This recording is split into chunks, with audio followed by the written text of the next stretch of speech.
I think what's next is one of my favorite things. So we'll invite Pete's kids, adult kids, to come up and give us a beautiful song.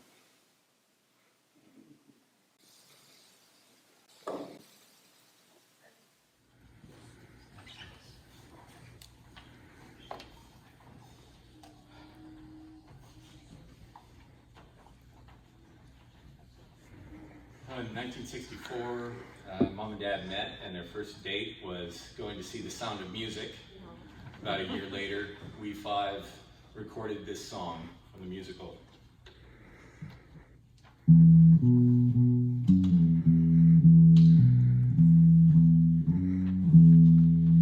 Raindrops on roses and whiskers on kittens. Bright copper kettles and warm woolen mittens. Brown paper packages tied up with strings. These are a few of my favorite things. Cream-colored ponies And crisp apple strudel. doorbells, sleigh bells, and schnitzel with noodles. Wild geese that fly with the moon on their wings. These are a few of my favorite things.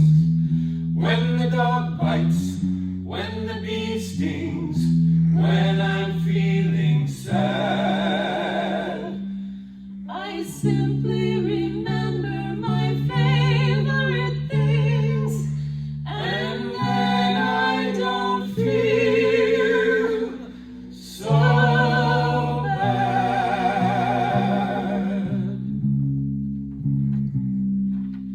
girls in white dresses, Blue satin sashes, snowflakes, stay on my nose and eyelashes. Silver white winters that melt into spring. These are a few of my favorite things. When the dog bites, when the bee stings, when I'm feeling sad, I simply remember my favorite things, and then I don't feel so bad.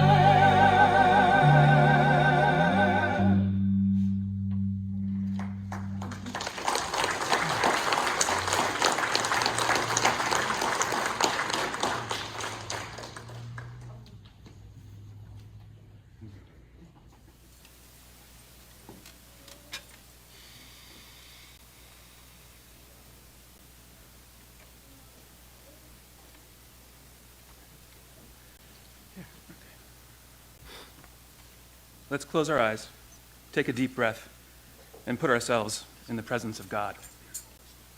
That's an old trick I learned in the Army. Shnikes! But that's enough about me. I'd like to hear what you have to say about me. Nice to see you later. Goodbye. Don't should on yourself. Booger. That one's for the grandkids. Susie's tired. We should probably get her to bed. Life is good. I love Pete's many catchphrases. I can think of the word or phrase, and he's instantly in the room with me. Certain words I will only ever be able to hear in his voice. Some may not have been proper, but in so many ways, neither was he. Good morning. I'm Rob, Pete's only son-in-law. His daughter Julia and I have been married for more than 30 years. Good morning. I'm Andy, Pete and Sue's youngest. I have the distinct pleasure of commandeering the microphone with my brother-in-law, Rob, to say a few words about the most dynamic individual I've ever had the honor of knowing, my father, Pete. I'd like to say thank you to all that gathered here from near and far. Your presence and support mean everything to our family. Some of you may have heard the siblings and I singing a song from The Sound of Music yesterday. When the family sat down to talk about Dad and his life, that was the most important through line: music. From beginning to end, he listened to music, old and new, with joy and without judgment. I watched him listen to Cypress Hill one time, and he started doing his signature hip shake. I was like,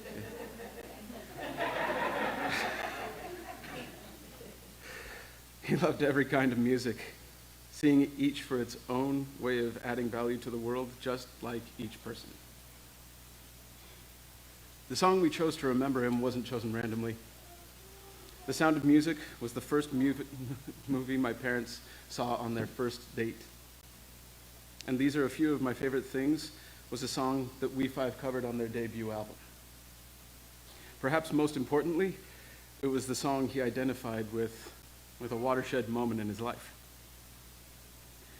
We Five, for anyone who isn't familiar with my father's musical history, were a smash hit on the Billboard charts in 1965.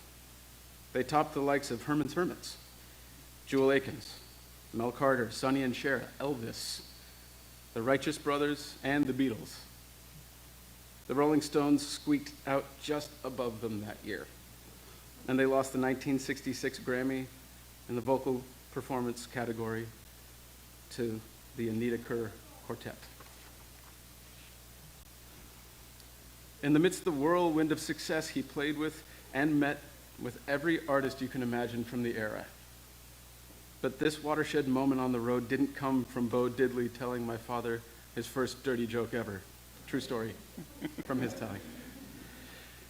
Neither was it when he played with the Beach Boys the night he proposed to my mom, or partying with Janis Joplin. The moment came in Chicago at McCormick Place. After We Five had finished a show to a roaring stadium, they were being whisked away down a stairwell where they saw a teenage girl lying on the stairs crying. In the mad rush to get into the stadium, she had fallen and broken her leg. She was immobile the entire show and simply lay there crying from the devastation of missing the performance more than the pain, likely. While they were there waiting for help to arrive, the band serenaded the young girl with These Are a Few of My Favorite Things. It was a moment my dad always identified with when stopping to serve others. Didn't start there, wagon rides. And it certainly didn't end there. But it was the moment he realized the impact he could have on another's well-being simply by being present. I was 15 when I first met Pete. I have vivid memories of those days, his boundless energy, humor, feats of strength, loading a truck destined for Arizona. But what I remember most was the intimacy. I grew up in a family that loved one another, but we were private about how we expressed it. If you were going to be with Pete, you were going to hug. I believe he was the first adult outside of my immediate family I ever hugged. How many times over the years did I watch some poor, unsuspecting person wander into the house, accompanied by somebody who knew better? Introductions would be made, and before they knew what hit them, they'd be locked in a Pete Bear hug. And for most, magic resulted. Barriers they may not have even known existed were broken down. Real, often deep conversations began. And when you left, you were better for the time spent. My father was a complicated man, wrapped in a simple childlike innocence. Always smarter than he gave himself credit for. Always believing in the best in people. Always ready to give everything to a stranger in need. Wholly unique and sometimes misunderstood, he was a man of action, not contemplation, yet he meditated deeply on the meaning of the universe, God, poverty, loyalty, and his responsibility to those around him. He often said that the person in front of you is the most important person in the world. Shortly after he passed away, my daughter, Fiona, said to me with the clarity that only a 5-year-old can impart in the deep sadness that follows losing someone you can't imagine a world without. Grandpa was just a big heart standing in front of you, waiting to give you a hug. It really sums up the best of what Pete Fullerton was, what he gave to the world. Love. In the moments that have gone by, I've had long and short conversations with my kids, my siblings, my wife, about how difficult it is to imagine not having that heart with the open arms in front of us. Going without the hugs and the random messages, just calling to say I love you, no need to call back. He didn't like being on the phone. But he loved hearing our voices. I'm sure many of you have similar experiences to my own. Some first indelible memory of this larger-than-life man engaged in his ministry, bringing you in with a smile or his music. You'll all forgive me if I don't dwell on that side of Pete. I'd like to talk about and remember the man my wife calls Dad, the man my 3 children call Grandpa.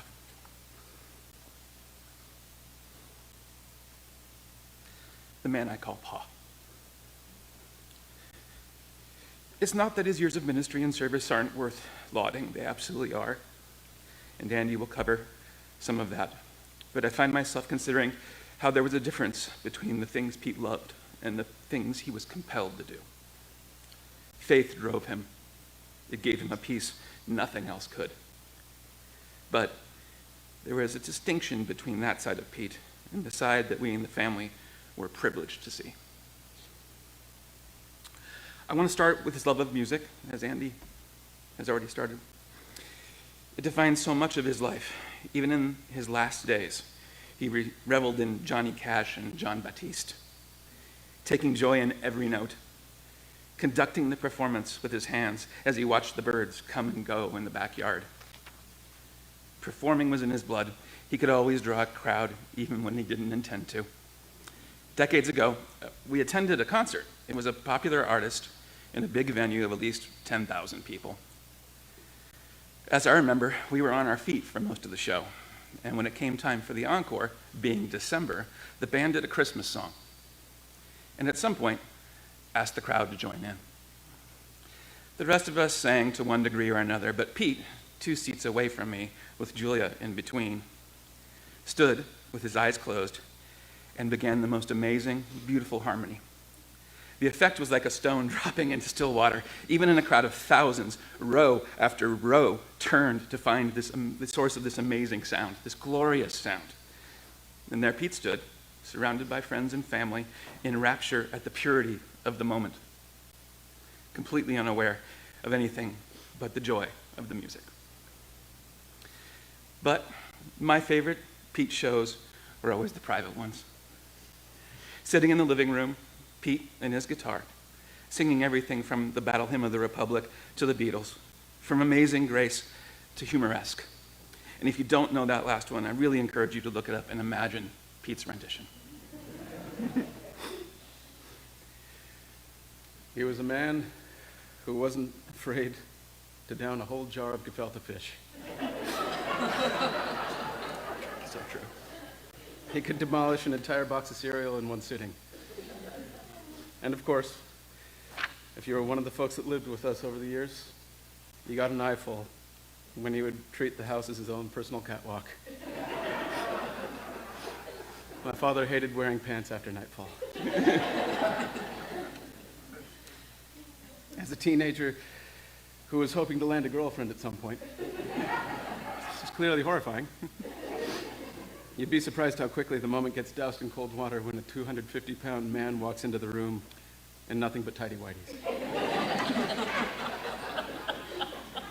And he wasn't hairless.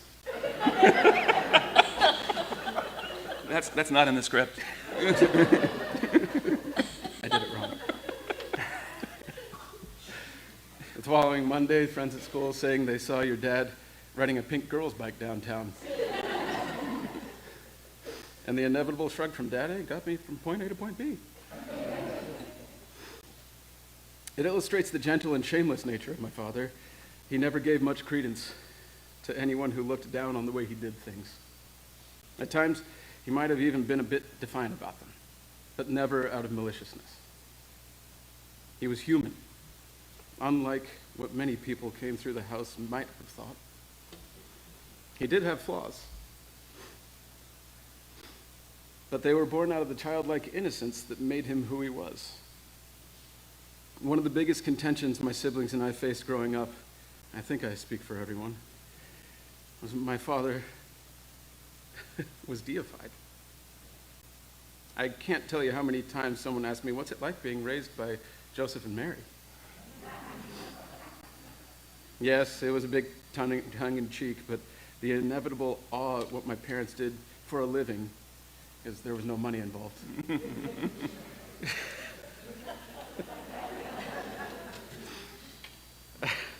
When I tried to explain it over the years to anyone who asked, the response is typically, wow, they sound like amazing people. I could never do what they do.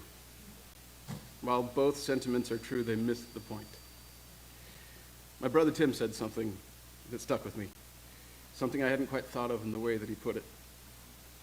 Dad carved out a space in the world for himself that only he could fill.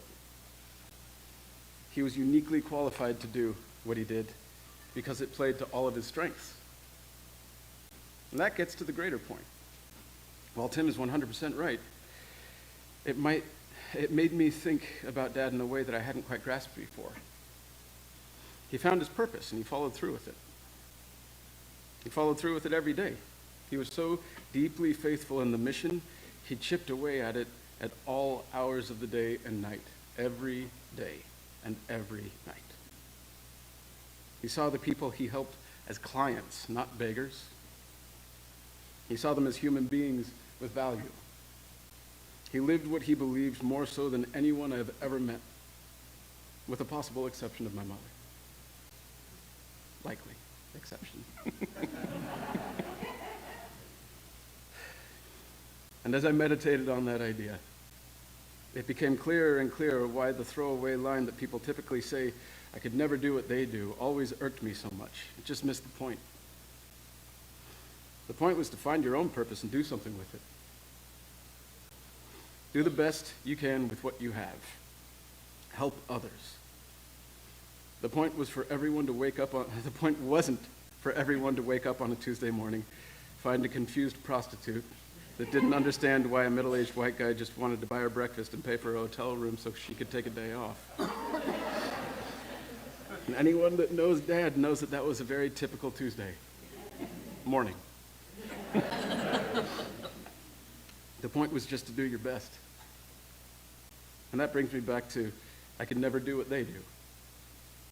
If you're one of those people that thought that over the years, you're in good company. And you're also correct. You can't do exactly what Pete Fullerton did. No one can. He was emulating Jesus in the best way that he knew how. And that was the only way he knew how. He was a singular force who would not be stopped from making the world better in his own unique way. How many of us can truly say that we do that day in and day out? Like my brother Tim said, he carved out his own space in the world that only he could fill.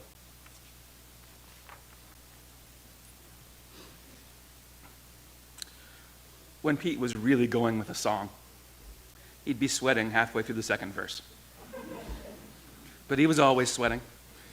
It's a scientific fact that for every good picture of Pete at a family event, there are 3 more with a napkin, washcloth, paper towel, or disposable toilet seat cover stuck to his forehead. And in every one of those pictures, there was a smile on his face, a grandchild climbing all over him, and an empty plate to one side, and Sue about to utter the single word admonishment, "Dear." In fact, it's hard to find a picture without at least one grandchild in his lap, food nearby, or Sue at his side. That's because, in addition to music and art, pop science, really bad action movies, and useless historical trivia, those were the things he really loved. Food, friends, family, and most of all, Sue. there's one major underlying theme of my father's life, it is to do good and be kind. In fact, at the end, when everyone was clamoring for that last drop of him, asking if there was anything profound he needed to tell us, and he simply said to my mom, "Be kind to each other." Because he'd said everything through his actions. There was no diatribe to spout. It was how he lived, simply, with childlike innocence. 14 years ago, in December of 2008, I sent my parents 12 questions. I was just curious about how they would answer individually. I'm not going to share all the questions or answers with you today, but I will share a few. What is your greatest hope? That God exists and that God loves me as I am and not as I should be. If you could occupy your time doing only one thing, what would it be and why? Be with my family, laughing and carrying on, watching Mom get to the point of laughter where she has to cross her legs. If you could live anywhere in the world, where would it be? Wherever Mom lives. What is your greatest fear? To forget who I am. To have lived without learning my ultimate life's lesson, whatever that might be. I think he came as close as anyone possibly can come to the last one. I'll share one from my mom. What was the moment of your life of greatest triumph? My mom's answer, deciding to marry your father.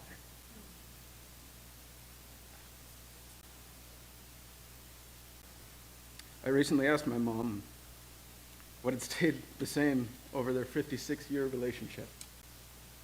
Without hesitation, she said that the awe and wonder of everything in the world had been with him since the moment they met. He found beauty in everything.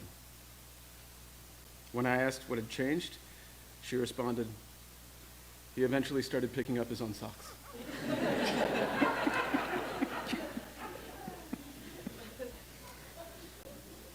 She said that the point of a marriage, in any relationship for that matter, is to build each other up, not change the other, but support and grow with them.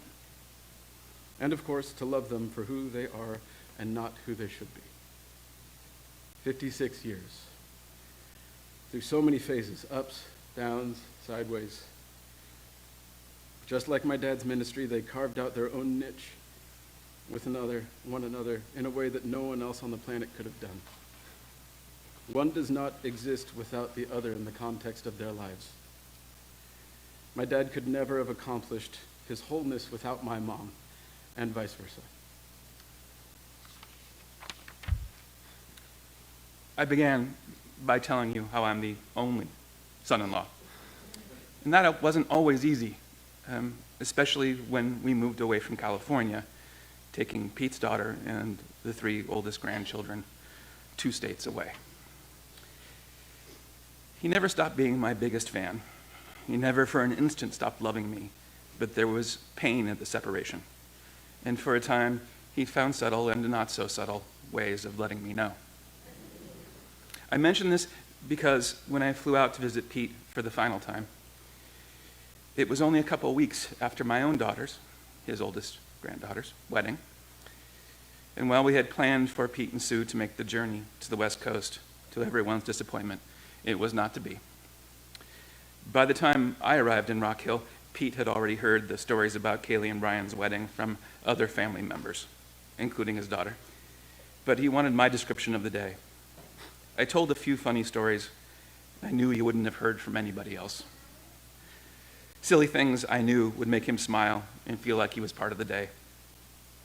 People being called by ridiculous and hilarious wrong names, and horrifying last-minute beard-shaving accidents. As I finished my retelling, I confessed how emotionally bruised and battered I felt. The day was wonderful. His granddaughter was ecstatic, but I was struggling with an emptiness, a sense of loss I hadn't expected. And then I looked up and saw the expression on Pete's face, the look that said that even after more than 30 years, he remembered that feeling like it was yesterday.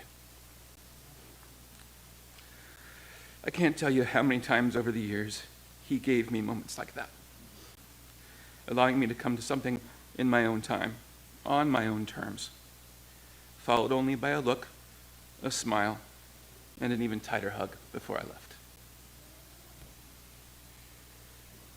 It's easy to forget that dying is a part of life, that we hum along through each day, often forgetting that we're creating our own mandala that will one day be wiped away. As the family sat by my father's bedside, friends coming and going, he simply was peaceful. He was peaceful in a way I'd never seen him. He wasn't one for sitting in long silences. Growing up, I remember his reading the street signs in car rides to fill the quiet spaces. He would read the credits at the beginning of movies and sing along with the theme music. It drove us crazy. But as he lay there in his home with my mom caring for him, cleaning him, my dad puckering up for kisses that she would readily give, saying "I love you" to anyone near him, he allowed the silence to sit. He was low on energy, but the feeling I got was he was simply being present to us and to himself. He seemed completely at peace, like a man who knew exactly where he was going. He wasn't in a hurry to get there, but he wasn't fighting the ride. He died like he lived, the best he could. If, as Jack London said, the proper function of a man is to live and not just to exist. Not wasting days trying to prolong them, but using the time that is given, then by that measure, Pete was the most proper of men. Pa, you loved each of us every day with unmatched ferocity. And our world is a less exciting, less loving place without you.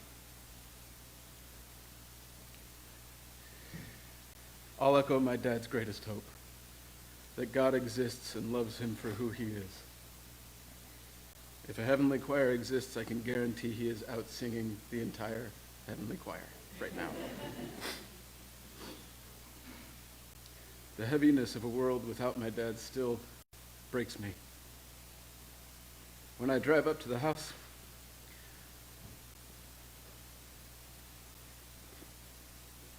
in Rock Hill, he's not standing at the end of the driveway waiting to greet us to arrive like an excited puppy. He's not there to sing songs and draw with the kids. And of course, those hugs.